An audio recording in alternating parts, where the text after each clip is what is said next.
ሰላም ጤና ይስጥልኝ የዩቲዩብ ቻናል ተከታታዮች፣ የሰዓቱን አጫጭር ዜናዎች ይዤላችሁ ቀርቤያለሁ።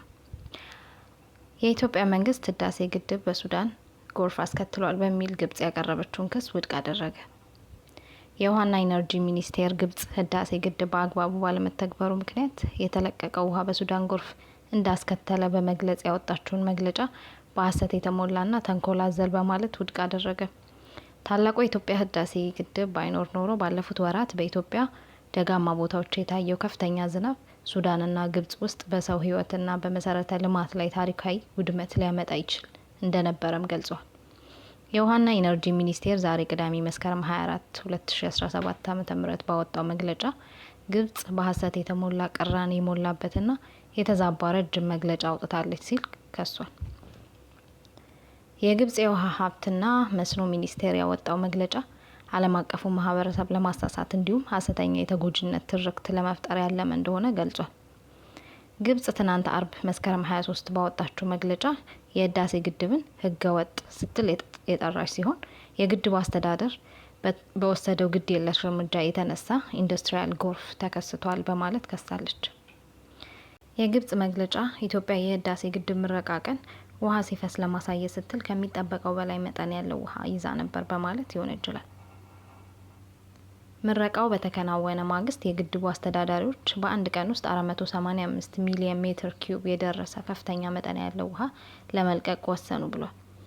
ይህ እና በቀጣዮቹ ቀናትም የታየው የውሃ አለቃቀቅ የግድቡ አስተዳደር ቁጥጥር የሌለበትና የዘፈቀደ መሆኑን እንደሚያረጋግጥ ጠቅሷል። ይህ የኢትዮጵያ ድንገተኛ ውሃ አለቃቀቅ ከሌሎች ምክንያቶች ጋር ተዳምሮ በሱዳን የእርሻ መሬቶችና በርካታ መንደሮች እንዲጥለቀለቁ ማድረጉን በመጥቀስ ከሷል። የኢትዮጵያ የውሃና ኢነርጂ ሚኒስቴር ለዚህ ክስ ምላሽ በሰጠበት የዛሬ መግለጫው የቀረቡትን ውንጀላዎች ተንኮል ያዘሉና መሰረተ የለሽ በማለት ውድቅ አድርጓል። የግብጽ መንግስት ተቋማት ታላቁ የኢትዮጵያ ህዳሴ ግድብ እና አባይ ወንዝን በተመለከተ በሚያወጡት መግለጫ ላይ ውሸት ዋና አካል ሆኗል ብሏል። ብሉ ናይል ከህዳሴ ግድብ በፊት የነበረውን ታሪካዊ የፍሰት መረጃ በቀላሉ ማነጻጸር በቀላሉ እውነታው የት እንደሚገኝ ያሳያል ሲልም የቀረበውን ክስ አጣጥሏል። የህዳሴ ግድብ ከዚህ ቀደም የታችኛው ተፋሰስ ሀገራት ላይ ይደርስ የነበረውን ከፍተኛ የጎርፍ መጠን እንዲቀንስ ማድረጉን ለማስረዳትም በሱዳን የተመዘገበውን የ93 ዓመታት የውሃ ፍሰት መረጃ ጠቅሷል። በሚኒስቴሩ መግለጫ መሰረት ግድቡ ከመገንባቱ በፊት ከፍተኛው የጎርፍ መጥለቅለቅ በነሐሴ ወር በቀን ከ800 ሚሊዮን ኪዩቢክ ሜትር እንዲሁም በመስከረም ወር ከ750 ሚሊዮን ኪዩቢክ ሜትር በላይ ይደርስ ነበር። በነሐሴ 2017 ዓመተ ምህረት ግን ይህ ቁጥር በአማካይ ወደ 154.7 ሚሊዮን ኪዩቢክ ሜትር ዝቅ ማለቱን፣ መስከረም ላይ ደግሞ 472 ሚሊዮን ኪዩቢክ ሜትር ሆኖ መመዝገቡን አስረድቷል። ቁጥሮቹ ራሳቸው ይናገራሉ ያለው የውሃና ኢነርጂ ሚኒስቴር ግድቡ የብሉ ናይል ውሃ ቁጥጥር በተደረገበት ሁኔታ እንዲፈስ በማድረግ በታችኛው ተፋሰስ ሀገራት የሚገኙ ማህበረሰቦች ህይወትና ንብረቶች ከአስከፊ ጎርፍ እንዲጠበቁ ማድረጉን ገልጿል። ታላቁ የኢትዮጵያ ህዳሴ ግድብ ባይኖር ባለፉት ጥቂት ወራት በኢትዮጵያ ደጋማ አካባቢዎች የተከሰተው ከባድ ዝናብ በሱዳንና በግብጽ በሰው ህይወትና በመሰረተ ልማት ላይ ታሪካዊ ጥፋት ሊያስከትል ይችል ነበር በማለትም የግድቡን ጥቅም አንስቷል። በተጨማሪም የግብጽ ክስ የሱዳን ባለስልጣናት በአገሪቱ የተከሰተውን ጎርፍ በተመለከተ ከሰጡት ምክንያት ጋር የሚቃረን እንደሆነ በመግለጫው ሰፍሯል። የሱዳን ግብርና እና መስኖ ሚኒስቴር የጎርፉ ዋነኛ ምክንያት ከኢትዮጵያ ጋር ምንም ግንኙነት የሌለው የናይል ገባር ከሆነው ከነጭ አባይ የሚመጣው የውሃ ፍሰት መጨመር እንደሆነ መግለጻቸውን ጠቅሷል። በተጨማሪም የሱዳን ባለስልጣናት የፍሰት መጨመሩ ከአየር ንብረት ለውጥ ጋር በተገናኘ የዝናብ መጠን መቀየር የተከሰተ ሊሆን እንደሚችል እንዲሁም በአገሪቱ እየተካሄደ ያለው ግጭት መሰረተ ልማቶች ላይ ያደረሱት ጉዳት ለሁኔታው መባባስ አስተዋጽኦ ማድረጉን እንደተናገሩ ዘርዝሯል። የግብጽ መግለጫ በጎረቤቶቿ ስም የመናገር መብት እንዳላት አድርጎ ያቀረበ መሆኑን የጠቀሰው የውሃና ኢነርጂ ሚኒስቴር የአገሪቱ ባለስልጣናት በሱዳን የተገለጸውን እውነታ ችላ በማለት ጥፋቱን ወደ ኢትዮጵያ ለማዞር እንደሞከሩ ገልጿል። ሚኒስቴር መስሪያ ቤቱ ኢትዮጵያ ከሱዳን ጋር የትብብርና የመረጃ ልውውጥ ማዕቀፍ እንደ አላት እንዲሁም ህዳሴ ግድብ የጎርፍ አደጋን ለመቀነስ እንዲያስችል በቅርበት ከአገሪቱ ባለስልጣናትና ባለሙያዎች ጋር እንዲሰራ አክሏል። ኢትዮጵያ የሃይድሮ ኤሌክትሪክ ግድቦችን በመገንባትና በማስተዳደር ረገድ የረጅም ጊዜ ልምድ ያካበተች ሀገር ነች። ህዳሴን ጨምሮ ግድቦቿን በማስተዳደር ረገድ ያላትን ከፍተኛ የሙያ ደረጃ እያስጠበቀች ትቀጥላለች ብሏል። የግብጽ ባለስልጣናት በናይል ተፋሰስ ላይ የያዙትን የውሃ የበላይነት ቅዠት በመተው ከተፋሰሱ አገራት ጋር ለጋራ ትብብርና ብልጽግና የመስራትን አዲስ እውነታ መቀበል እንዲማሩ አሳስቧል። ሀማስ ታጋቾቹን ለመልቀቅ መስማማቱን ተከትሎ እስራኤል ጋዛን መደብደብ እንድታቆም ትራምፕ አሳሰቡ። ሀማስ የተቀሩትን እስራኤላውያን ታጋቾች ለመልቀቅ መስማማቱን ገልጾ በሰላም እቅዱ ላይ ተጨማሪ ድርድር እንደሚያስፈልግ አስታውቋል። ሀማስ የሰላም እቅዱን መቀበሉን ካስታወቀ በኋላ የአሜሪካው ፕሬዚዳንት ዶናልድ ትራምፕ እስራኤል በጋዛ የምታደርሰውን ጥቃት እንድታቆም አሳስቧል። ፕሬዚዳንቱ ሀማስ የሰላም እቅዱን ካልተቀበለ ገሀነም ይጠብቀዋል በማለት ሲዝቱ ቆይተዋል። የእስራኤል ጠቅላይ ሚኒስተር ቤንያሚን ኔታንያሁ የሰላም እቅዱን የመጀመሪያ ምዕራፍ ለመተግበር ዝግጁ መሆናቸውን ገልጸዋል። ሀማስ ለዘላቂ ሰላም ዝግጁ ነው ያሉት ትራምፕ በበኩላቸው እስራኤል ጋዛን መደብደብ ማቆም አለባት ብለዋል።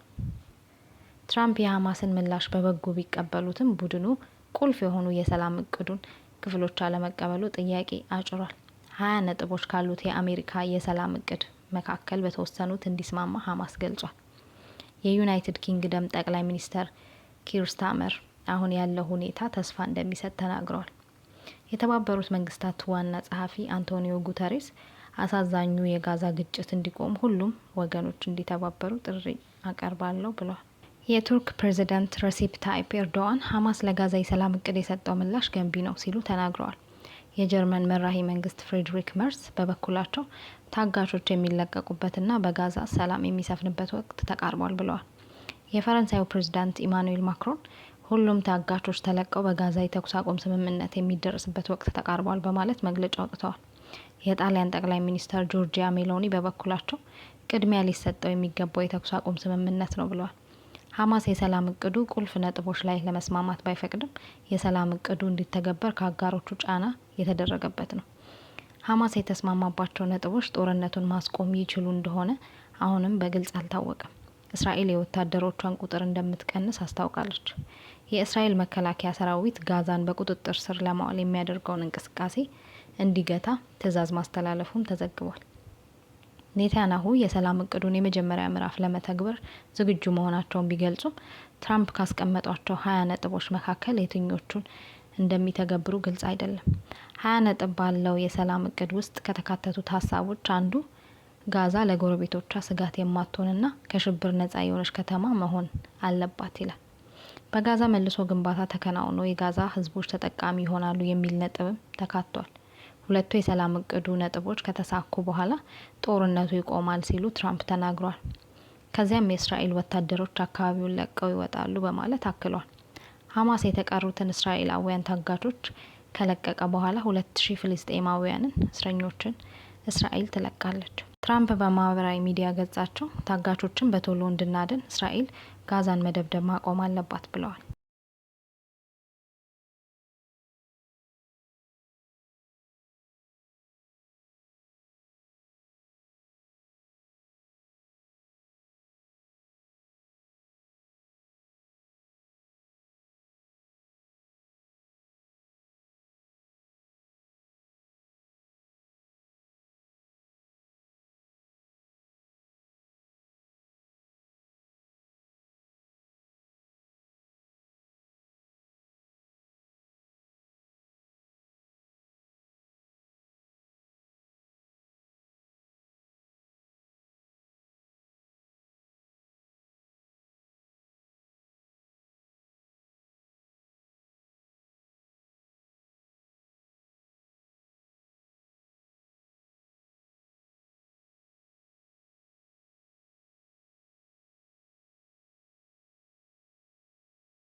ትራምፕ በማህበራዊ ሚዲያ ገጻቸው ታጋቾችን በቶሎ እንድናድን እስራኤል ጋዛን መደብደብ ማቆም አለባት ብለዋል።